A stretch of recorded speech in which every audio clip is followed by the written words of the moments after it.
Boa tarde, tudo bem? Hoje nós vamos conhecer a cidade que leva o título de capital estadual da erva mate. E é aqui que está registrada a mais antiga e mais alta araucária do Paraná. Os moradores fazem o possível para valorizar as memórias deixadas por seus ancestrais e manter viva a cultura e a tradição. O nome da cidade ainda é uma homenagem a uma figura que colaborou e muito para a emancipação política do Paraná. Bora lá se encantar com Cruz Machado, agora com o Plug!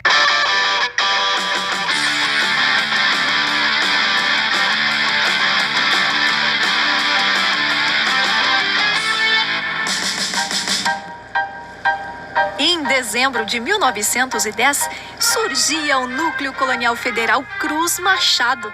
A região teve o apoio do governo federal para colonizar e povoar grandes áreas de terras, que eram ótimas para a agricultura. Atualmente, segue como base e força dos Cruz Machadenses. Tem aproximadamente 19 mil habitantes, que 60% mais ou menos é da zona rural, né? Cruz Machado já foi grande produtor de linho durante a Segunda Guerra Mundial. Cruz Machado já foi capital do mel e do feijão, né? E da erva mate sombreada. Com o tempo ele vai mudando as características, mas sempre tem alguma coisa que se produz aqui em grande quantidade. O município com características agrícolas e atrativos naturais surpreendentes. Algumas propriedades particulares têm um jardim pra lá de espetacular. Essa cachoeira aqui, por exemplo, fica nos fundos da casa. Vale contemplar também uma vista única da região dos Cruz Machadenses no ponto mais alto da cidade. E agradecer. Esse esplendor todo fica na região centro-sul do Paraná. Cruz Machado fica a quase 3 horas de Guarapuava. É mais uma cidade que vamos pintar no mapa do Plug e te surpreender. Já dizia a poetisa que aqui nasceu, Helena Collodi: Deus dá a todos uma estrela.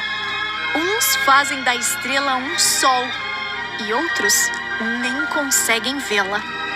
O governo federal, na verdade, ele queria povoar a região, né? Então, fez uma propaganda milagrosa, que aqui seria um paraíso.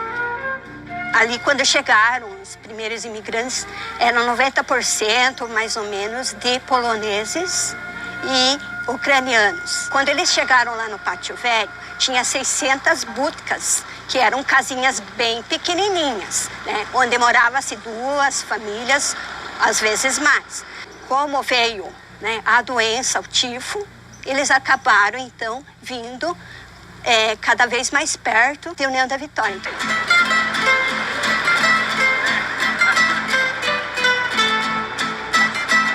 Andando pela cidade, bem perto da matriz Sagrado Coração de Jesus, parte da história da região segue firme e forte e ainda reconta mais da história da família Otto. E a Márcia é a 4ª geração de imigrantes poloneses que chegaram aqui na região e, pelo visto, vocês mantêm viva essa história de armazém, secos e molhados, era assim que falava? Exatamente. A gente continua a tradição que os nossos avós trouxeram, né, de casa de comércio. E continuamos até hoje. Meu pai, minha irmã. Eu tô aqui como ajudante, mas com certeza gosto disso, sabe? Mas foram seus bisavós que chegaram na região, é isso? Na realidade, os meus bisavós. A casa aqui era dos meus avós. Eles é que começaram o comércio, o hotel, porque aqui já foi um hotel, né? E a casa é feita de madeira de pinheiro? Madeira de pinheiro gigante, na época eles diziam. Então é toda de parede dupla, está completando 80 anos esse ano. Ela foi construída em 1943. O primeiro rádio que veio aqui para Cruz Machado foi num desses casarões. E o professor contando na escola sobre que tinha uma caixa falante e todas as crianças ficaram muito curiosas, queriam saber como que era uma caixa falante. Então o professor levou eles até um desses casarões, né, para eles ouvirem a caixa falante. E isso para nós é um orgulho, a gente está tentando manter viva essa tradição, tentando reformar a casa, né? Que tem toda uma história por trás da casa. A casa da nossa família, toda a história está ligada a isso. Então a gente está tentando manter essa tradição viva dos nossos avós, do meu pai, das minhas irmãs. E é uma casa que para nós conta toda a história da nossa família.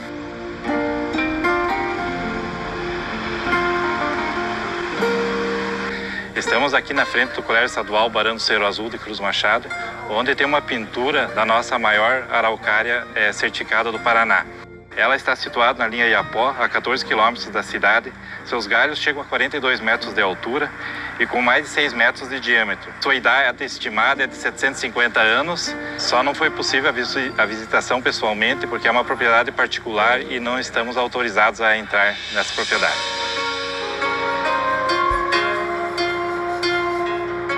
E lá vamos nós em busca de aventura, de conhecer um pouco mais dessas belezas naturais da região. Para isso a gente começa bem longe, quase no extremo da cidade, uns 50 quilômetros, e a gente vai cruzar uma ponte sobre o rio Abarracamento e vamos começar do lado de União da Vitória. Para isso a gente está aqui com Rafael Mikalichin, ele é madeireiro, desde criança já se aventurava em contato com a mata e acabava descobrindo potenciais incríveis de cachoeira, e essa influência te fez ir além da sua família. E o que você aprontou com isso? Com isso eu acabei descobrindo bastantes cachoeiras, começando com o meu pai. O meu pai me levava bastante durante a infância para vários passeios, né, com a família, e veio a calhar com o serviço, né. A gente acabava indo para os matos, ver as madeiras, tudo, e a gente sempre acabava olhando o terreno, achava um rio, sempre me encantava bastante as cachoeiras. Eu acabei juntando bastante material, sabe? O pessoal começou a me procurar daí para começar a ter as informações das cachoeiras. Entendi. Então, por exemplo, a sua família é de onde? A família natural de Cruz Machado. E você mora onde? Eu moro em Porto União, divisa com União da Vitória. Que é tudo muito próximo aqui, né? Só um trilho de vida. Viu só? E isso te faz andar por várias cidades, certo? Então, vamos lá, você já hoje tem quantas cachoeiras catalogadas? Visitadas, 210. Aham. Mas, porém, só 180 no catálogo, né? Tem algumas que os proprietários até têm um receio, né? Por causa do fluxo de pessoas. Tem algumas que a gente está tentando conversar com os proprietários para conseguir pôr no catálogo daí. Que bacana. Bom, você é um desbravador de belezas. O que te encanta para você proporcionar esse catálogo das águas às pessoas? É um hobby, é um legado, sabe? Por causa que a gente acaba conversando bastante com o pessoal do interior, são pessoal mais de idade. O pessoal mais novo acaba indo pro centro e acaba que o pessoal de idade não tem essa informação para quem passar. Então eu acho que isso daí vai ser uma consulta pro pessoal para ter onde é a cachoeira, qual que é o nome dela, qual que é a história. Então o meu propósito é ter um acervo para o pessoal poder saber o que é a história. E ele é o nosso convidado, então não sei se nós somos os seus convidados, porque você já conhece essa cachoeira. Para a gente estar fazendo essa gravação, nós temos autorização porque nós estamos dentro de uma propriedade particular. Aqui nós estamos na propriedade do seu Mauro, uma propriedade particular. A gente acaba cruzando a ponte, aqui já é a União da Vitória, então tem que ter autorização para entrar. E por que eu estou em União da Vitória? Por que eu não posso entrar na Cachoeira do Abarracamento por Cruz Machado? Por causa que o acesso mais fácil que a gente tem é por União da Vitória, né?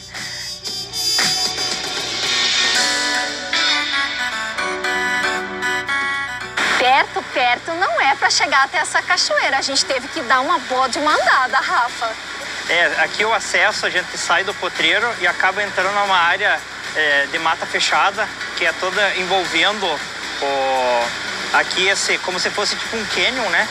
é uma área mais fechada, onde tem uma vegetação mais densa, né?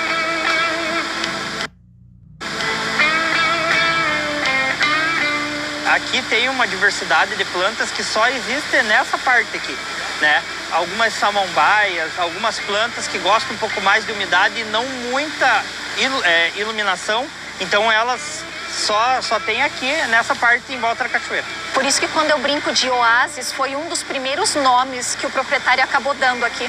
O pessoal da região, eles acabam chamando de Caetano, por causa do pai do seu Mauro. Cachoeira do Abarracamento ficou por causa do rio, mas algumas pessoas chamam ela de Cachoeira do Oásis, por causa que, tipo, você entra, é completamente diferente da vegetação, o ambiente de fora, né? Essa cachoeira aqui é do rio Abarracamento, faz parte da APA da Serra da Esperança, é um lugar que a gente mantém preservado. Gostaríamos que todos cuidassem igual a gente, desde os visitantes aos confrontantes. Tem nascentes de água ao redor que temos que proteger, né? É um lugar livre aos visitantes, eu recebo muitos visitantes de todo o Brasil. Dentro das cachoeiras a gente tem queda d'água, cachoeira, salto e cascata. A formação de salto é quando ela não interfere em nada. Ela desce como se fosse um esguincho, né? Ela não desce escorregando, então é uma coisa bem rara de se acontecer. E aqui tem um agravante que tem algumas cavernas na parte de trás dela, né? Então, tipo, é um pacote bem exclusivo, sabe? Essa cachoeira é uma coisa bem específica, fora do comum. Além das cavernas, desse salto incrível que tem 16 metros de altura, essa cachoeira também parece que faz parte do começo da Serra da Esperança. Isso, então a Serra da Esperança, ela nasce aqui no município vizinho de Paula Freitas, e aqui a gente está numa altitude mais ou menos de 1.100, 1.200 metros, então é uma parte alta. A água, ela tem mais força. Aqui ela é uma das principais cachoeiras da região. Aonde agora eu estou? É União da Vitória ou é Cruz Machado? A gente está bem na divisa. O rio faz a divisa entre, do lado teu, União da Vitória, do meu lado, Cruz Machado. Cruz Machado. E daqui a gente vai também conhecer outras belezas dentro de Cruz Machado.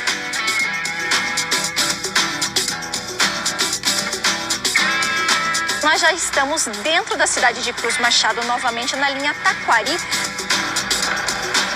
passando também por uma propriedade particular para conhecer belezas naturais. A gente está aqui na família dos seus Maciel, onde já de cara no portão a gente cruza pelo rio São Pedrinho, né? Ele forma um lajeado e a gente é contemplado pela cachoeira Salto da Viúva, né? E é surpreendente a queda agora. Uma das cachoeiras mais lindas que tem, super fácil acesso. Agora sim vou te dizer que é fácil, porque o carro tá bem aqui do lado, tem quiosque para fazer churrasco, para passar a tarde. E aqui, essa cachoeira da Viúva, tem esse nome por quê? O salto, que nem igual ao Abarracamento, aqui também é um salto, ela não tem interferência de pedras, conta, a antiga proprietária acabou perdendo o marido e acabou dado o nome pelos populares, que ficou como Cachoeira do Salto da Viúva. E na hora que você catalogou, você acabou não mudando, não virou o salto do Rio Pedrinho, nada? Quando eu vou fazer a parte da catalogação, a gente sempre visa manter a história. A gente coloca ou o nome do rio, ou da localização, ou até mesmo dos familiares. Como já tinha uma cultura predisposta, a gente acabou deixando Salto da Viúva daí. Ela tem aproximadamente 23 metros de queda livre. E seguindo esse curso, se a gente olhar lá para baixo, tem 2 pinheiros e tem outra beleza por lá. Há pouco, o senhor Maciel acabou informando a gente que tinha mais uma cachoeira. A Cachoeira Degrau, a gente veio conferir, fizemos a medição dela, 14 metros. Esse local aqui do seu Maciel, ele já está fazendo com o intuito, você pode vir aqui, você paga uma taxa para fazer a visitação, mas você tem banheiro, tem quiosque, que nem você comentou. Já está começando a ter uma infraestrutura, até mesmo para o pessoal vir tomar um banho aqui, não quer descer na cachoeira, fica aqui no lajeado, é bem gostoso.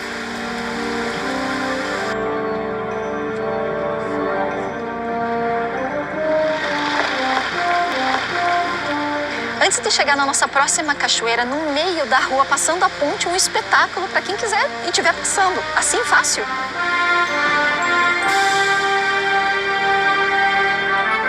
Sim, essa daí é a cachoeira da Usina Velha, onde a gente vai de volta para o limite municipal entre Cruz Machado e União da Vitória. A cachoeira Usina Velha, ela é a formação do rio Palmital entre o Rio Claro e o Rio Verde, né? Onde ele dá início a um dos maiores afluentes do Rio Iguaçu, aqui saindo da Serra da Esperança, né? E fazendo a divisa com Cruz Machado. E ela é linda, eu posso vê-la assim de cima da ponte, do lado, é um espetáculo. Sim, ela tem um acesso lateral ali que você pode chegar de frente com ela, ou tanto quem estiver dentro do carro consegue ver ela.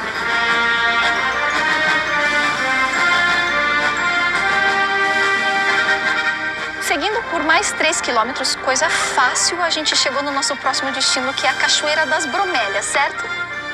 Seria, né? Agora, no momento, ela está fechada, né? Em virtude do acesso dela, tem 2 quilômetros dentro da residência aqui, e o acesso é um pouco precário, por causa que ela tem uma via de mão única, então, pelo fluxo, os proprietários resolveram fechar.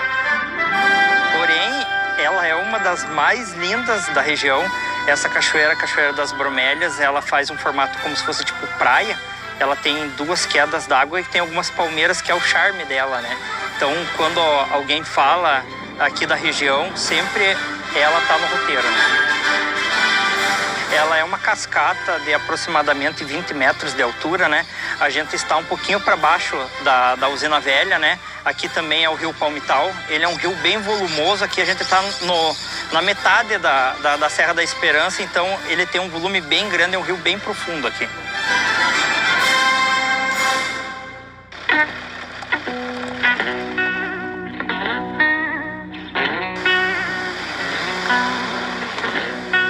Para fechar, a última cachoeira desse nosso circuito que você veio acompanhar e mostrar pra gente. Eu sei que estão catalogadas essas cachoeiras, mas poder compartilhar com todo o Paraná é um presente, e eu acho que a gente fecha com chave de ouro. Por que você escolheu essa cachoeira? Essa cachoeira é a cachoeira mais alta do rio Palmital. Essa cachoeira, ela é a cachoeira do Kuroski, aqui da família dos Kuroski. Passando de gerações em gerações, por isso que recebeu esse nome. É um sobrenome da família? É um sobrenome da família. Aqui a gente conta com 2 rios, o Arroio dos Mários e o Palmital, que a parte do Rio Grande ali, ele recebe o sobrenome da família daí. Mas é um presente, são 3 cachoeiras em uma? Na verdade são 2. Como assim? Porque a Cachoeira Grande, ela forma uma ilha, que ela tem 2 quedas, mas ela, como é um rio só, ela conta como uma unidade só, como uma cachoeira. E como aqui o arroio passa por trás da fazenda aqui, daí conta como uma separada. Daí. Tem bastantes arroios em propriedades rurais que, olha, tem um charme muito grande. Só que por ter uma gigantesca no lado, ela acaba perdendo um pouco do brilho, sabe? Mas em comparação, as 2 fazem um show à parte. Uma pausa só pra gente poder sentar aqui e apreciar, porque você pode paquerar essa cachoeira do alto ou também de baixo, certo? Na parte de cima a gente tem um lajeado bem gostoso, com água bem calma. E um pouquinho mais de adrenalina na parte de baixo aqui, com uma trilha um pouco íngreme. E para sentir um pouco o orvalho da cachoeira com esse som imponente. É um espetáculo, é um chuveirão, é uma queda, é quase uma mini catarata. A gente fica pequeníssimo perto de tanta beleza. É uma cachoeira que ela põe respeito por causa do volume dela. Ela tem um volume muito expressivo pelo tamanho do rio e pela altura. São quase 36 metros de cachoeira, né?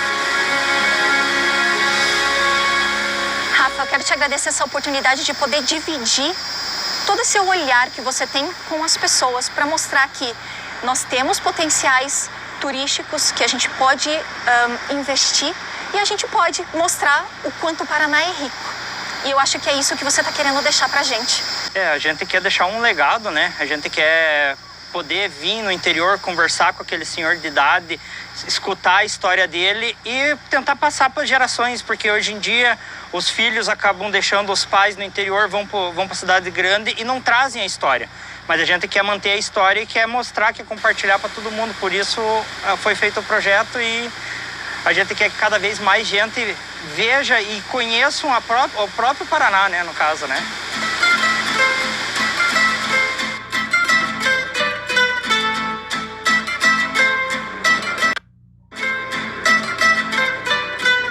Um povo sem memória é um povo sem história, já dizia o padre Daniel aqui da comunidade de Santana. Eu estou ao lado da terceira geração de imigrantes que vieram aqui para a região, para a comunidade. A professora Ana Joana ama a história e valoriza toda essa geração de referência de povos que aqui chegaram. Porque você mora na comunidade e respira um pouco disso, né? O distrito de Santana então, é uma comunidade com uma média de 3 mil habitantes. A região ali é composta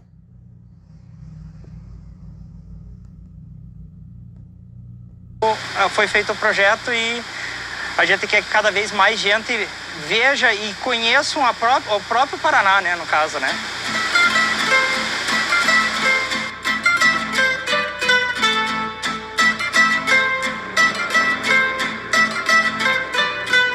Um povo sem memória é um povo sem história, já dizia o padre Daniel aqui da comunidade de Santana. Eu estou ao lado da terceira geração de imigrantes que vieram aqui para a região, para a comunidade. A professora Ana Joana ama a história e valoriza toda essa geração de referência de povos que aqui chegaram. Porque você mora na comunidade e respira um pouco disso, né? O distrito de Santana então, é uma comunidade com uma média de 3 mil habitantes. A região ali é composta, em sua grande maioria, de imigrantes poloneses. Tem as outras etnias, mas prevalece a cultura polonesa. E esse espaço ali é o espaço da Igreja de Santana, que foi idealizado, então, pelo padre Daniel. Ele que chegou ali em 1973 e vai idealizar todo esse espaço, né? Começando com a construção da igreja, né? Que era uma igreja de madeira. Quando ele chegou, ele vai construir a igreja de alvenaria e todas as outras obras ali ao redor desse espaço.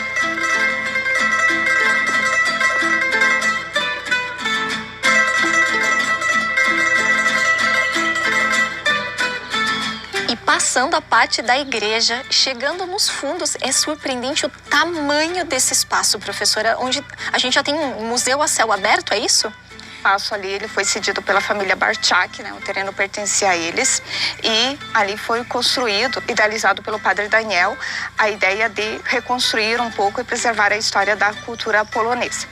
Então o padre Daniel, ele idealiza isso e ele vai construir todo esse espaço ali através de mutirões. Então, o Museu Etnográfico tem em seu espaço objetos, né, que pertenceram à cultura, aos imigrantes poloneses. Ao lado temos as budkas. As budkas são cabanas, né? Então, budka em polonês significa cabanas. Porque quando eles chegam no Pátio Velho, eles se deparam com essas pequenas casinhas, 3x4, onde foram abrigadas 2, 3 famílias em cada budka.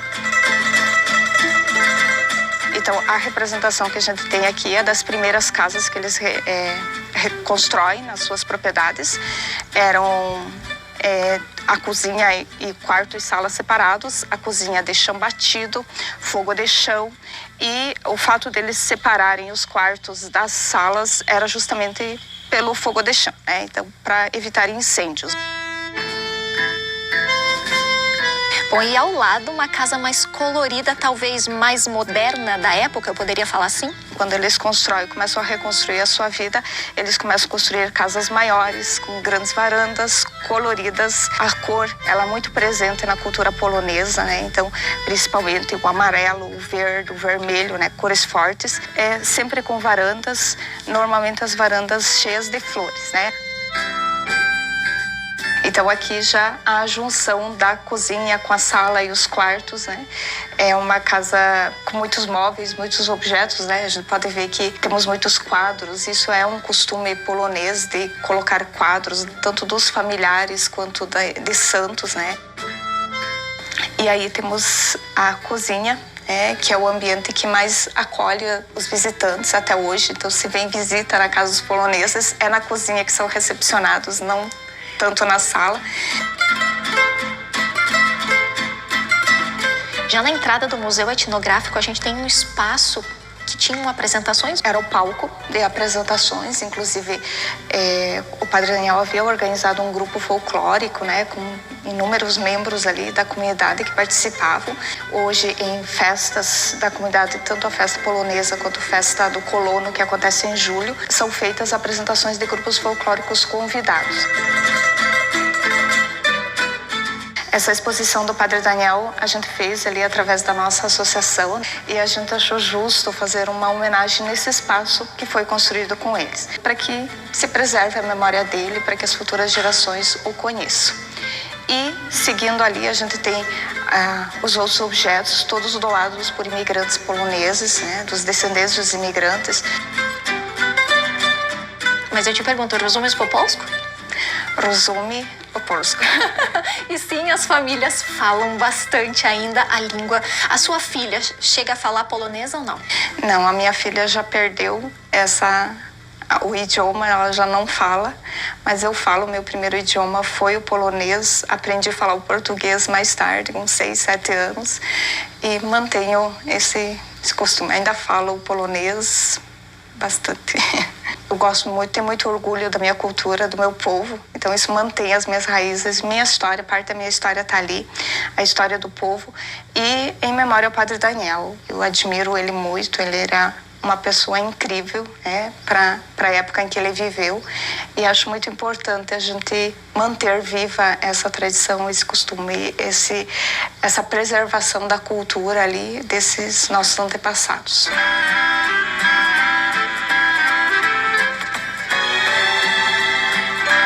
Deixa eu encher aqui também para poder matear, porque é algo muito tradicional aqui, aproveitar um bom chimarrão com água quentinha, produzido ali. E é claro que eu vim na casa de um morador, essa é a Paula Grenati, que ama matear, mas assim, um tempo tranquilo, calmo, que você possa conversar como se fosse uma terapia, você estava falando. Tem que ter tempo, né? Senão não tem graça. Tomar chimarrão na corrida não tem graça, né? E não é à toa que a gente então está na capital estadual da erva mate sombreada.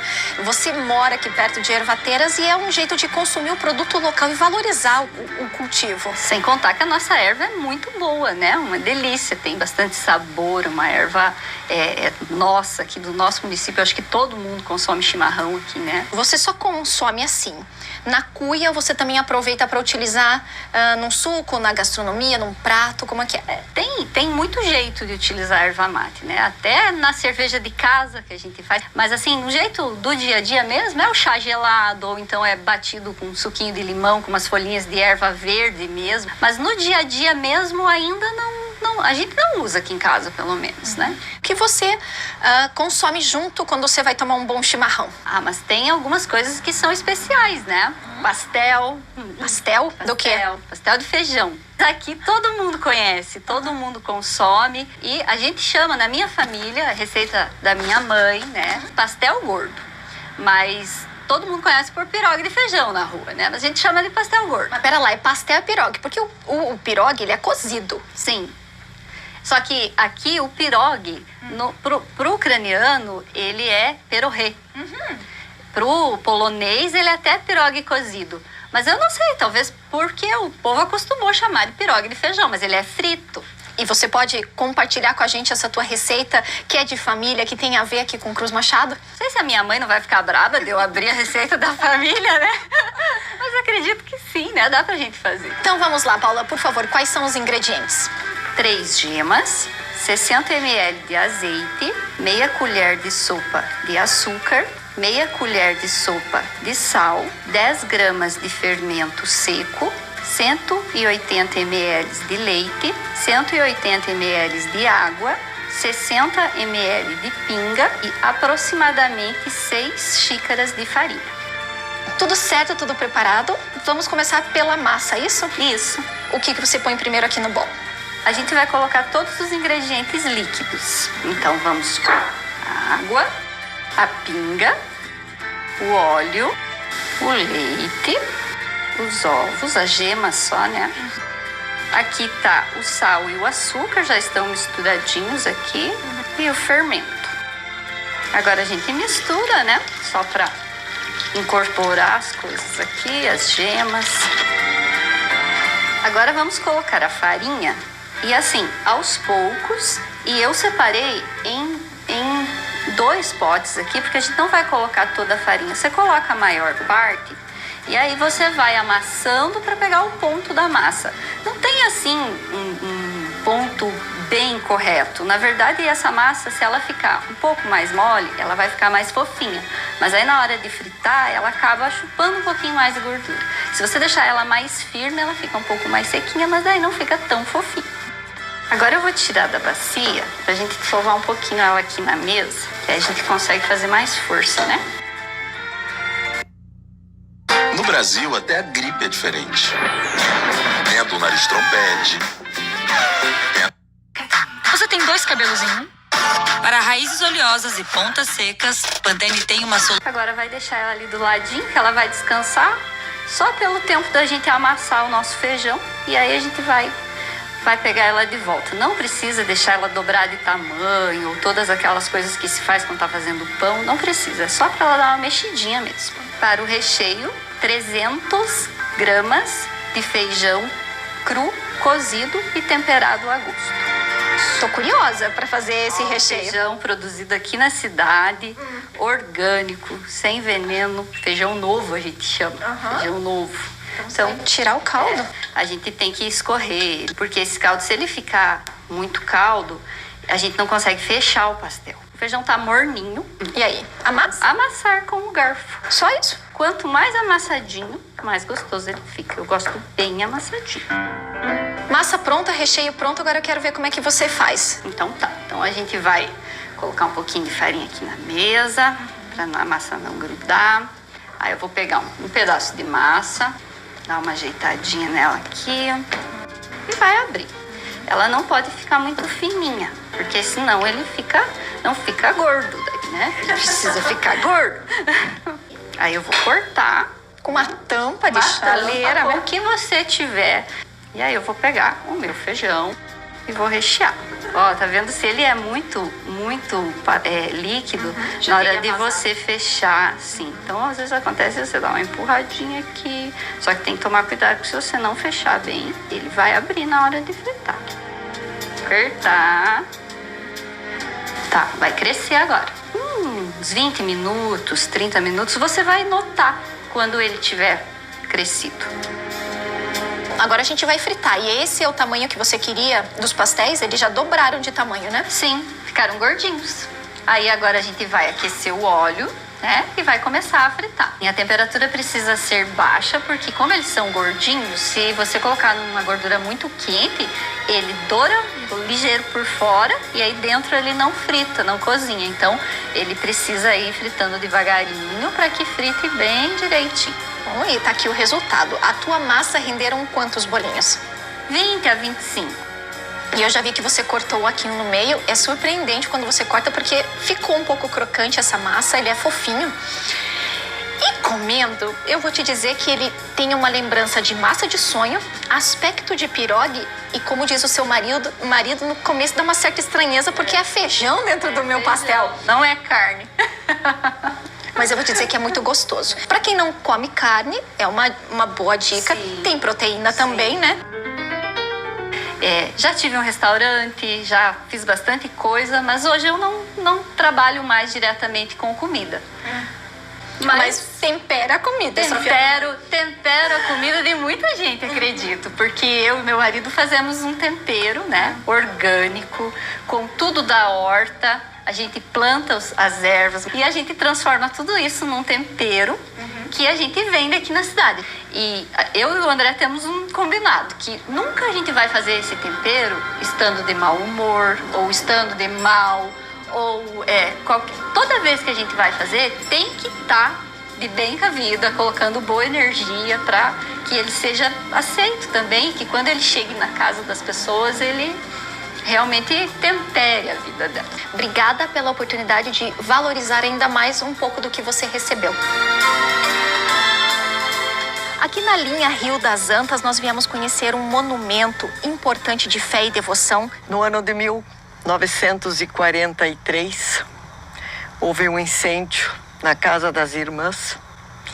E nessa casa viviam os meninos, que eram internos, e meninas. Consumiu a casa e consumiu algumas crianças e a irmã. Os meninos, como dormiam embaixo, conseguiram se salvar, e as irmãs que estavam embaixo se salvaram. E a Mãe Ambrósia, como cuidava das meninas, ela não podia deixar as meninas morrerem sem a presença dela, né? E ela quis salvar essas meninas, e ela foi acordá-las para salvar. Ela juntou todas, quando foram descer a escada, o incêndio já estava tomado, e elas caíram todas no lugar onde estava a escada e morreram todas. Foi no lugar desse monumento aqui, a casa era aqui, era uma casa de madeira, de 2 pisos, né? Alguém da comunidade resolveu fazer esse monumento para fazer um lugar onde todo mundo podia vir e agradecer e pedir graças e fazer toda a sua devoção, né? Obrigada. A gente vai para o rápido intervalo e na volta a gente vai ver um belíssimo pôr do sol aqui na cidade de Cruz Machado. É rapidinho, não sai daí, a gente já volta.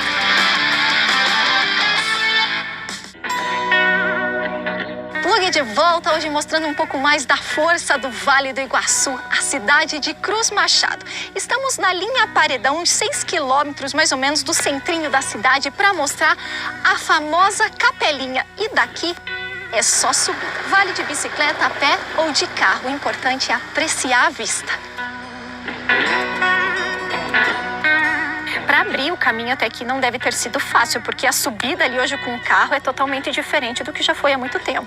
Com certeza, o local aqui era um lugar inóspito e de mata provavelmente virgem quando ele foi construído. Inclusive, o Exército Brasileiro, ele cedeu alguns equipamentos e veículos blindados para a abertura dessa estrada que traz aqui para a Capelinha. E quem vai mostrar mais esse ponto turístico é o Rodrigo. Ele é ciclista e ama desbravar a região e já entendi o porquê você gosta deste ponto aqui. É bonito, hein?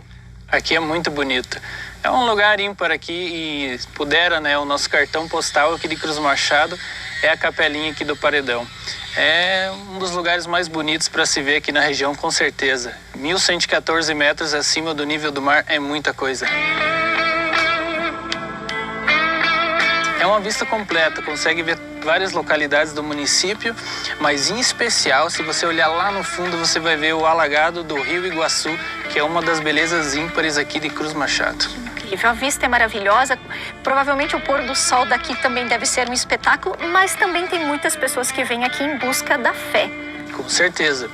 Aqui foi fundado justamente como uma homenagem à Virgem Maria, foi construído em 1966 e de lá para cá muita gente vem aqui fazer suas orações, seus pedidos, seus agradecimentos e aproveitar essa vista maravilhosa e, como você bem disse, um dos pôr do sóis mais bonitos da região. E pelo visto também tem orações aqui em cima, né? Sim, bastante. O pessoal vem, faz suas orações, tem um local que eles vêm fazer suas festas, especialmente no dia 12 de outubro. E é um local muito visitado não só pelos cruzmachadenses, mas como todos os turistas da região e de todo o estado que vem para cá. O pessoal que gosta de andar de bike, aqui é um destino sim certo para você vir. Você vai pegar uma subida intensa, exige bastante do atleta, mas a vista com certeza vai valer a pena e a foto que você consegue tirar aqui é fantástica. Pode ser de carro, viu? A pé também vale. O importante é você vir conhecer um pouco mais do que essa cidade tem a oferecer. Obrigada, gentileza, tá? Imensamente. E olha, Cruz Machado é só mais um pouquinho do que o Vale do Iguaçu tem para te encantar. E fica o convite para você conhecer mais do nosso estado. O Plug fica por aqui. Um bom final de semana. Até sábado que vem, aquele tchau lá. Em algum lugar desse Paranazão incrível, a gente chega mais.